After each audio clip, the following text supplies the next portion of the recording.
Election యొక్క ప్రచారం last రోజు ఈరోజు.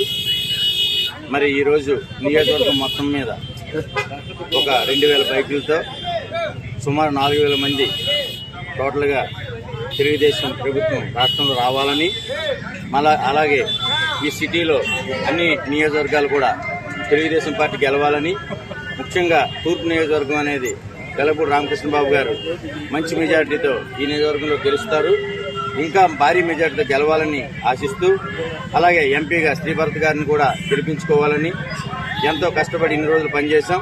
మరి ఈరోజు ప్రచారం లాస్ట్ రోజు కావడం వల్ల ఈరోజు ఇంకా భారీ ఎత్తున ప్రచారం చేసి ప్రతి గడప గడపకు తిరగాలి.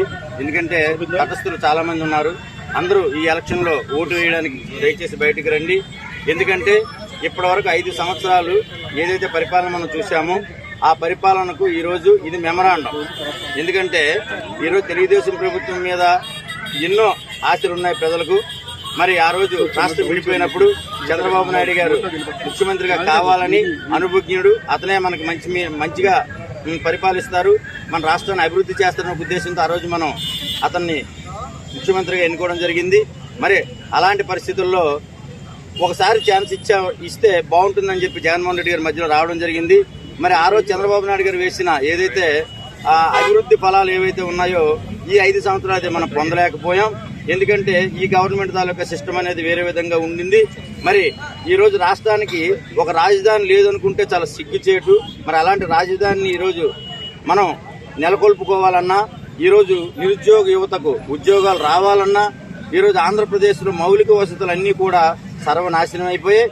ఇవన్నీ మళ్ళీ మెరుగుపడాలన్నా మళ్ళీ చంద్రబాబు నాయుడు గారి నాయకత్వంలో ఈరోజు మళ్ళీ తెలుగుదేశం పార్టీ అధికారం రావాలి. మరి తెలుగుదేశం పార్టీ అధికారం రావాలని ఈరోజు నరేంద్ర మోడీ గారు కూడా సంఘీభావాన్ని తెలియజేశారు. మరి అలా పవన్ కళ్యాణ్ గారు కూడా అతని యొక్క మొట్టమొదటిగా సంఘీభావాన్ని తెలియజేసి ఈ యొక్క రాష్ట్రంలో వ్యతిరేక ఓటుని నేను చీలనివ్వను, మరి ఇలాంటి తెలుగుదేశం ప్రభుత్వానికి మేము మద్దతుగా ఉంటాము. ఎందుకంటే కూటమి ఏదైతే ఉందో ఈ కూటమి ద్వారా రాష్ట్ర అభివృద్ధి కాకుండా దేశాభివృద్ధి కూడా జరుగుతుందని మన మోడీ గారు చెప్పడం జరిగింది. మరి మొన్న మోడీ గారు మాటల్లోనే మనకు చెప్పారు చంద్రబాబు నాయుడు గారి తాలూకా అనుభవం ఏంటి, ఆయన యొక్క శక్తి ఏంటి, ఆయన యొక్క యుక్తి ఏంటని ఆయన అన్ని క్లారిటీ చెప్పడం జరిగింది.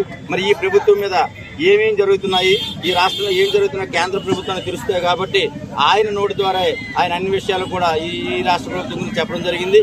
మరి ఇలాంటి పరిస్థితుల్లో మరి ప్రజలందరూ ఒక్కసారి ఆలోచించి, ఎందుకంటే విజయం అనేది ఎలా ఉండాలి అంటే భారీగా ఉండాలి. చంద్రబాబు నాయుడు గారికి నైతిక స్థైర్యాన్ని మనం ఇవ్వాలి.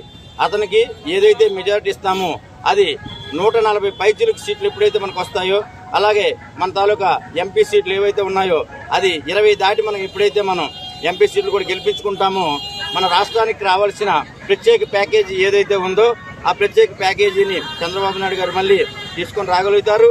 మరి అదే కాకుండా పోలవరం కూడా మధ్యలో ఆ రోజు చంద్రబాబు నాయుడు గారు ఎక్కడి వరకైతే ప్రారంభించి ఆయన ఎక్కడి వరకైతే స్టాప్ చేశారో అక్కడ అలాగే ఉంది తప్ప ఒక్క ఇటుకు కూడా అందులో పేర్చలేదు. మరి ఈరోజు నిరుద్యోగులు ఎంతో మంది ఈరోజు రోడ్డును పట్టడం